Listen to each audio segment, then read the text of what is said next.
लील Sharma YouTube channel खन आड़ी आड़ी साराव। लील शर्मा यूट्यूब चैनल आपे लागित ते नवा नवा सार्विस रिक्रुटमेंट बा चाकरी खबर इदी काते सेटेल कना।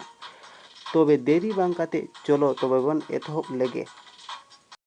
आपे दोपे नेलेआ Leel Sharma Santali programme YouTube channel.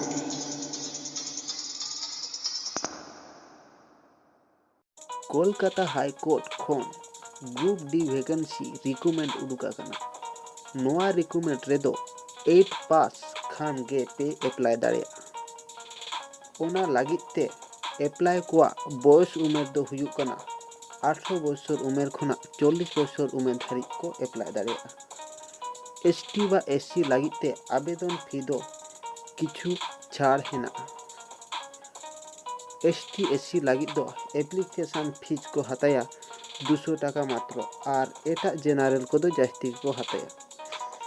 जुदी जहां को एप्लाई सनाई पे उडे उसेरा सही 28 জানুয়ারি खन 15 फेब्रुआरी 2019 मध्य रे एप्लाई तबन पे। आशाई दिन जो किछु लई चाबा का पेया और सैलारी बेपार ते जुदी बाड़ाय सना पेया ओना को पोस्ट विभाजन ते को भाग का तबे आर किछु बइन लई देआ।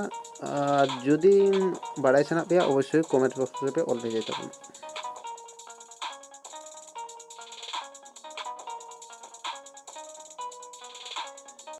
जहां को आलिया यूट्यूब चैनल नित हो आरी पे सब्सक्राइबा उनको तो उडी उसेरा सही आलिया यूट्यूब चैनल सब्सक्राइब पे और बेल आइकन दबाव तावन पे। इने खान ले बड़ाई नामा जे आलिया यूट्यूब चैनल रेना वीडियो प्रोग्राम पे खुशिया कना ताहले आपे लागित ते जेलका वीडियो बनाव रस्के ले बुझेया इनके गे लागती होले बुझेया।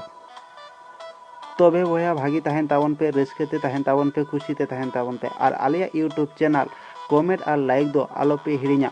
आरो नापाम हुआ आरो मिट्टी नवा वीडियो सलाते।